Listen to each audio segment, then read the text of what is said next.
A century-old mistake still dominates breakfast tables worldwide.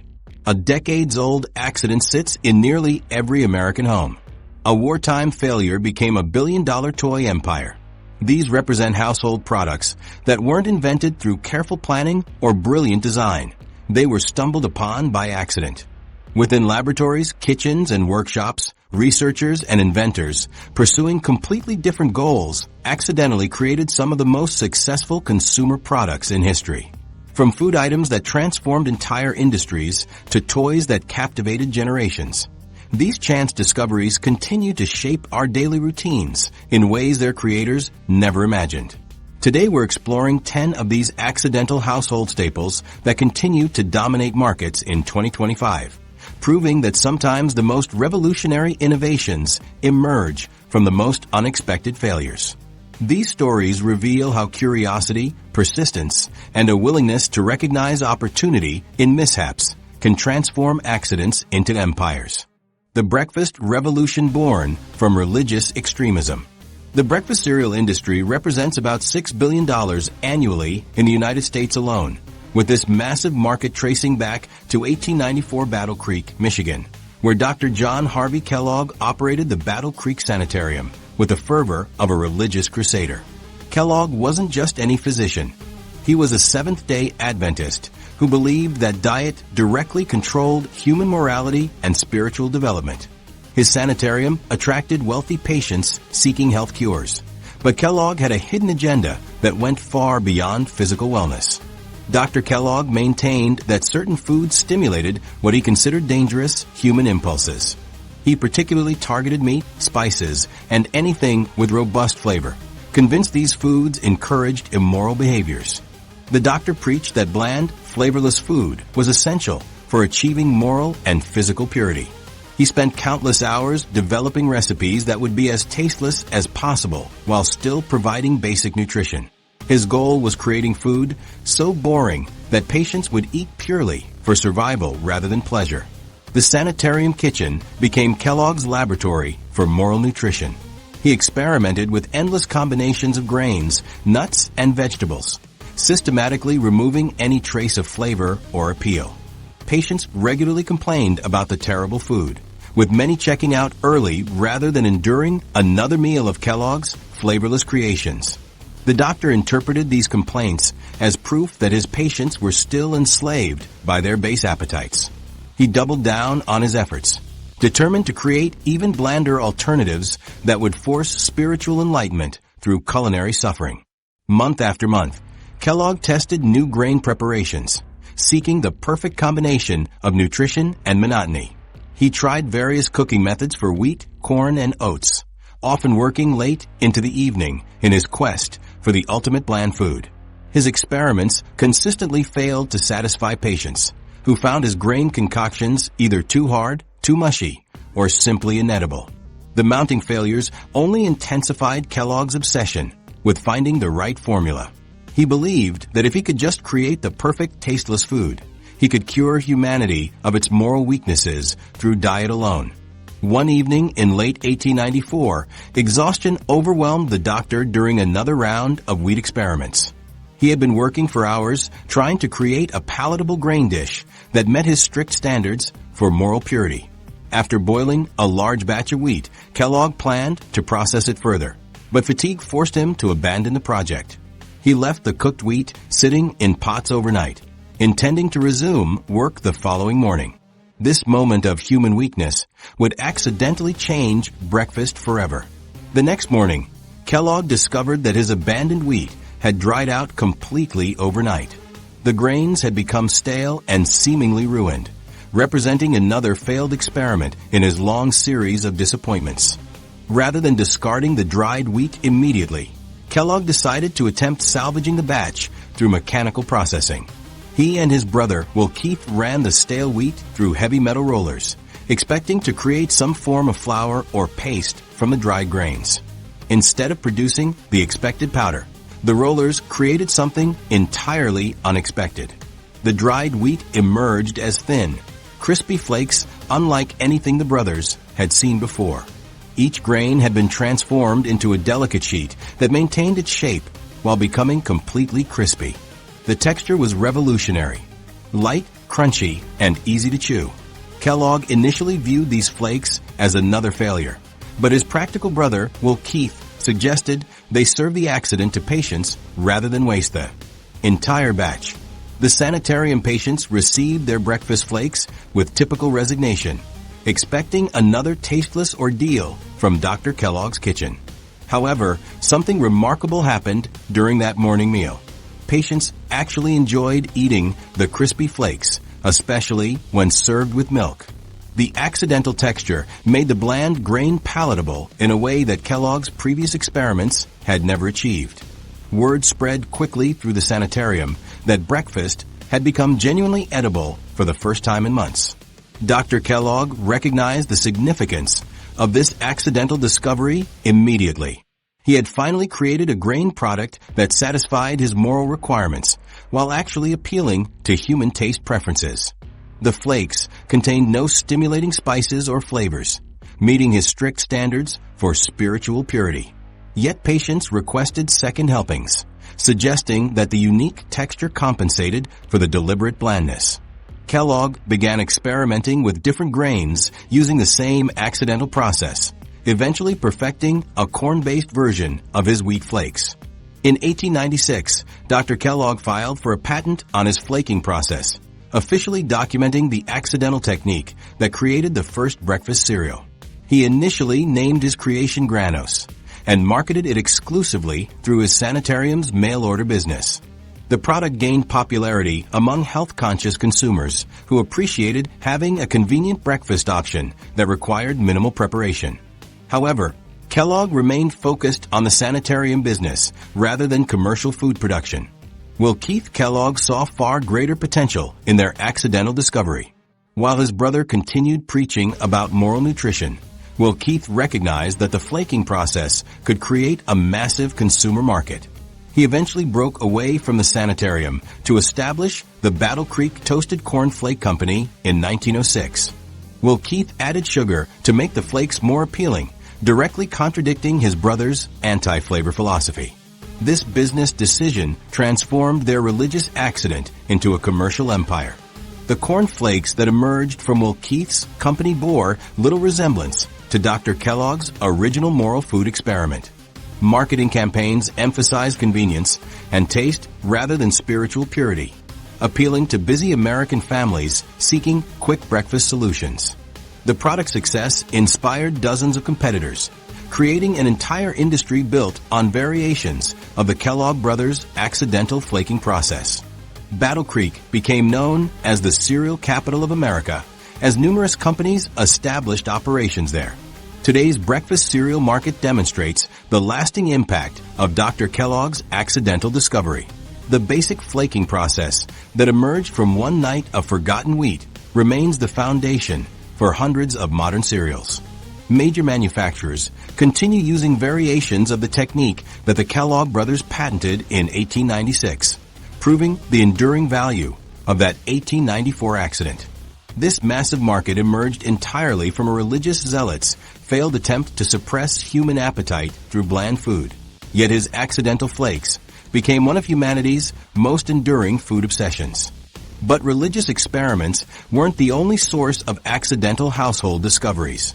Sometimes the most serious wartime engineering challenges produced the most unexpected consumer breakthroughs. The Navy engineers' gravity-defying discovery. Richard James arrived at the Philadelphia Naval Shipyard each morning in 1943, carrying the responsibility of solving a critical wartime problem. As a mechanical engineer, James faced the challenge of developing springs that could stabilize sensitive instruments on naval ships during rough seas. Radar systems, communication equipment, and navigation instruments all suffered when waves rocked vessels unpredictably, throwing delicate machinery out of alignment. The Navy needed a stabilization system that could keep these vital tools functioning regardless of sea conditions. James spent his days designing tension springs specifically engineered to absorb ship movement and protect sensitive naval equipment. These springs needed precise calibration to counteract the forces generated by ocean waves while maintaining enough stability to keep instruments level. The engineering requirements were demanding, as the springs had to respond instantly to unpredictable movements, while never overcorrecting in ways that might damage the equipment they were meant to protect. Each prototype required extensive testing and modification, with James running calculations for spring tension, metal composition, and coil geometry. The shipyard's engineering laboratory buzzed with activity as James and his colleagues worked developing prototypes. Tables throughout the facility held various spring designs, each representing a different approach to the stabilization problem. Some springs used thicker wire for greater strength, while others featured tighter coils for more responsive movement. James experimented with different metals, testing copper, steel, and specialized alloys to find the perfect combination of flexibility and durability. Late one November evening, James remained in the laboratory long after his colleagues had departed. He had been working for hours, surrounded by prototype springs and detailed engineering drawings. His latest design showed promise in preliminary tests, but fine-tuning the tension requirements demanded meticulous attention to detail. The overhead lights cast shadows across his workbench, which was cluttered with springs of various sizes, measuring instruments, and pages of calculations. Fatigue clouded his concentration as he reached across the bench to retrieve another prototype for testing. James accidentally bumped one of his tension springs with his elbow, sending the metal coil tumbling toward the floor. He expected the spring to simply drop and bounce like any piece of metal, then roll under his workbench where he would need to crawl to retrieve it. Instead, something extraordinary happened that defied his engineering expectations and understanding of basic physics. The spring seemed to come alive as it fell, moving in a way that James had never witnessed before in years of mechanical engineering. The spring landed on its end and immediately began what appeared to be walking. It moved from the workbench to a wooden crate, then stepped down to the floor with a rhythmic, measured pace. Each movement transferred energy through the coils in a mesmerizing wave pattern that continued for several seconds. The spring maintained perfect balance as it navigated obstacles, moving with an almost organic fluidity that seemed impossible for an inanimate metal object. James watched in amazement as the spring continued its journey across the laboratory floor, finally coming to rest near the far wall. James picked up the spring and examined it carefully, finding no damage or unusual characteristics that might explain its behavior. The metal coil looked identical to dozens of other prototypes scattered around his laboratory. He dropped it again, and the spring repeated its walking performance with the same fluid grace. James spent the next hour experimenting with different release angles and heights, discovering that the spring's movement remained consistent regardless of how he dropped it. The physics behind this behavior challenged everything he understood about tension springs and energy transfer. Unable to contain his excitement, James gathered several springs and rushed home to his wife Betty with claims about discovering something revolutionary. He burst through their front door carrying an armload of metal coils, breathlessly explaining that he had found the next great American toy. Betty James listened to her husband's enthusiastic description with natural skepticism, wondering how a pile of industrial springs could possibly interest children. Richard demonstrated the walking motion on their staircase, and Betty immediately understood the entertainment potential her husband had accidentally discovered. The couple spent weeks developing their spring into a marketable toy, experimenting with different wire gauges and coil tensions to optimize the walking effect. They named their creation the Slinky after Betty found the word in a dictionary, appreciating its definition of sleek and graceful movement. Richard calculated that each Slinky would cost approximately 75 cents to manufacture, allowing them to retail the toy for $1 while maintaining reasonable profit margins. They invested their savings into producing an initial batch of 400 units, confident that consumers would share their enthusiasm for the walking spring. Toy store owners throughout Philadelphia rejected the Slinky immediately, viewing it as worthless scrap metal with no obvious play value. Store managers examined the plain metal coils and questioned why children would want such a simple, industrial-looking object. The couple faced rejection after rejection as retailers explained that successful toys needed bright colors, moving parts, or obvious entertainment features. Many store owners suggested that the Jameses had fundamentally misunderstood the toy market and should abandon their spring project entirely. Determined to prove the Slinky's appeal, Richard and Betty arranged a demonstration at Gimbel's department store in downtown Philadelphia during the 1945 Christmas shopping season. They set up a simple display featuring a wooden board positioned at an angle, allowing the Slinky to demonstrate its walking ability for passing shoppers. The couple had no experience with retail sales or toy marketing, relying entirely on the Slinky's natural appeal to attract customers. They arrived early on demonstration day with their 400 units, uncertain whether anyone would show interest in their unusual creation. The demonstration exceeded every expectation as crowds gathered to watch the Slinky's hypnotic movement. Children dragged their parents over to witness the walking spring, while adults stood mesmerized by the physics display. Within 90 minutes, all 400 units had sold completely, stunning both the Jameses and Gimbel's management. Store employees had never witnessed such rapid sales for any toy, particularly one that appeared so simple and unassuming. The success proved that toys did not need elaborate features or flashy designs to capture public imagination. This simple metal coil has since sold millions of units over decades, proving that the most captivating toys often emerge from the most serious scientific work. But naval engineering wasn't the only wartime field producing unexpected household discoveries. The wartime rubber crisis that bounced back. A failed World War II experiment has sold millions of units annually since its 1950 launch and sits in countless American homes today. This substance emerged from one of the most desperate periods in modern history, when scientists worked around the clock to solve critical wartime shortages. The story begins in 1943, when Japan's control over Southeast Asia had created a rubber crisis that threatened to cripple the entire Allied war effort. The rubber shortage of 1943 posed an existential threat to American military operations. Japanese forces had captured the Dutch East Indies and Malaysia, cutting off access to natural rubber plantations that supplied 90% of America's rubber needs. Without adequate rubber supplies, the military couldn't produce enough tires for vehicles, gaskets for aircraft engines, or waterproof equipment for troops.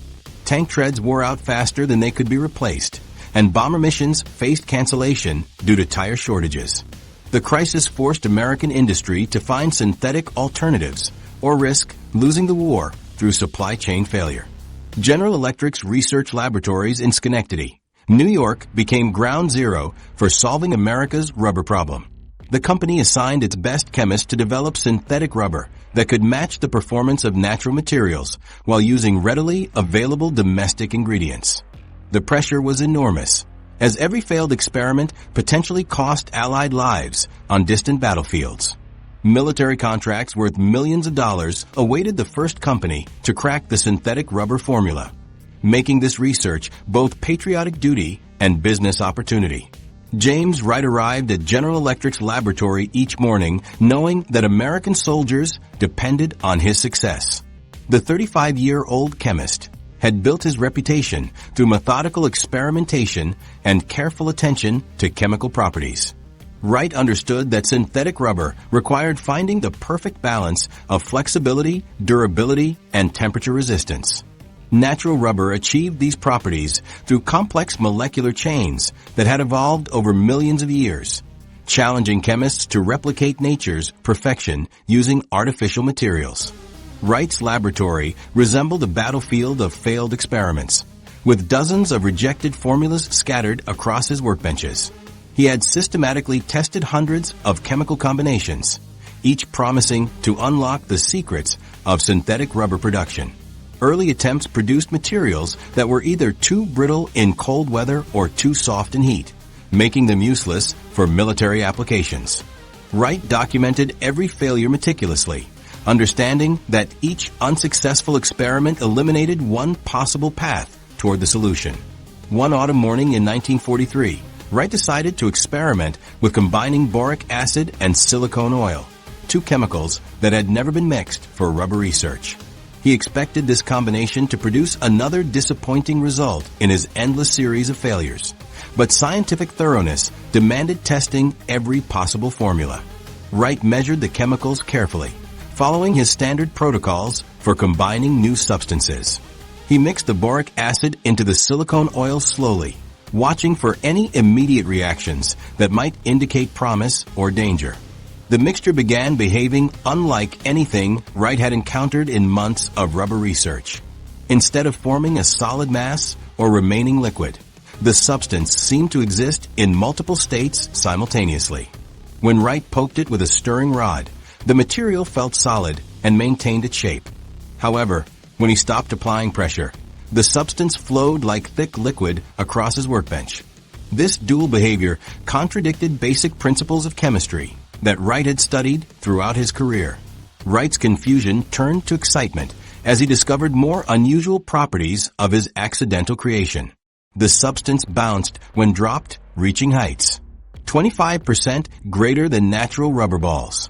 It stretched like taffy when pulled slowly, but snapped cleanly when yanked quickly.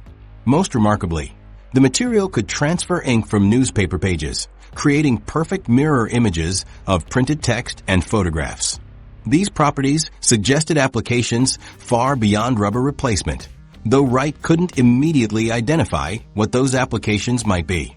Despite its fascinating characteristics, Wright's substance failed every test for military rubber applications.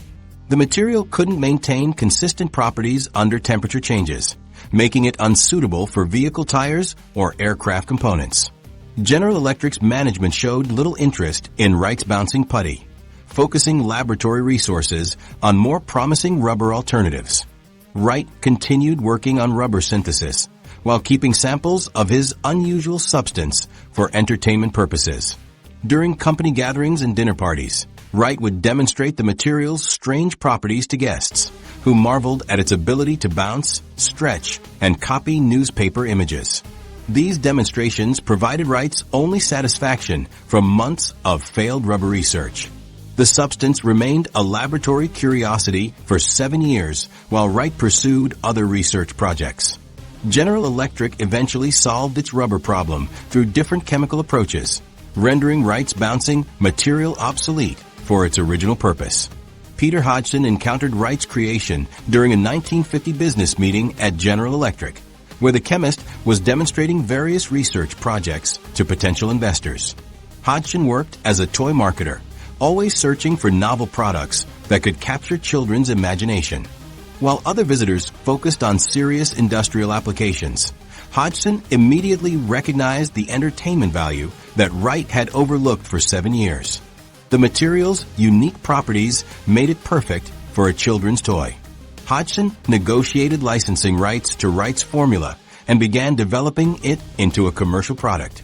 He packaged the substance in plastic eggs, creating portion sizes appropriate for children while preventing the material from collecting dust and debris.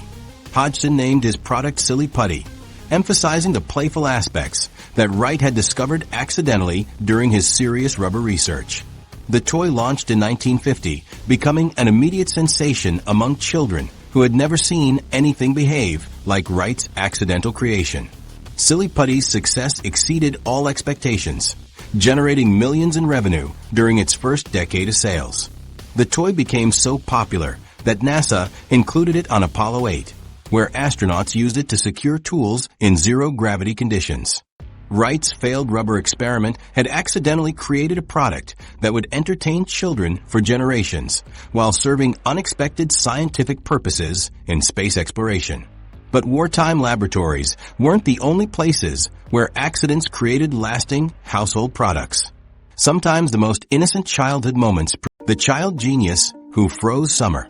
An 11-year-old's forgetfulness created one of the most popular frozen treats worldwide, with billions sold annually across the globe. This frozen phenomenon emerged from the most ordinary evening routine imaginable, proving that revolutionary discoveries often hide within the mundane moments of childhood. The story begins in 1905 Oakland, California, where a young boy's simple mistake would eventually transform summer refreshment for generations of people worldwide. Frank Epperson spent his days like most children in early 20th century Oakland, playing outdoors until sunset forced him inside for dinner. The 11-year-old enjoyed experimenting with different drink combinations, particularly mixing flavored soda powders with water to create refreshing beverages. These powder drink mixes had recently become popular among American families, offering an affordable alternative to expensive bottled sodas. Frank took pride in creating his own custom flavors, adjusting the powder-to-water ratios to achieve the perfect taste balance. On this particular October evening in 1905, Frank followed his usual routine of mixing a drink on the family's wooden porch. He carefully measured soda powder into a glass of water, stirring the mixture with a wooden stick until the powder dissolved completely. The sweet, fruity flavors satisfied his thirst after a long day of outdoor activities. Frank planned to finish his drink before heading inside for dinner, but neighborhood friends called him away for one last game before darkness fell. The simple interruption that followed would accidentally change summer forever. Frank abandoned his drink on the porch railing, leaving the glass with the wooden stirring stick still inside. He intended to return within minutes to finish his beverage, but childhood games have a way of extending far beyond planned time frames. Frank became absorbed in play, completely forgetting about his abandoned drink as evening temperatures began dropping throughout the Oakland area. October nights in Northern California can bring unexpected temperature swings, particularly during the transition from warm autumn days to chilly evenings. That night, temperatures plummeted below freezing for the first time that season, creating conditions that no child could have anticipated. Frank slept soundly while nature performed an experiment with his forgotten drink mixture.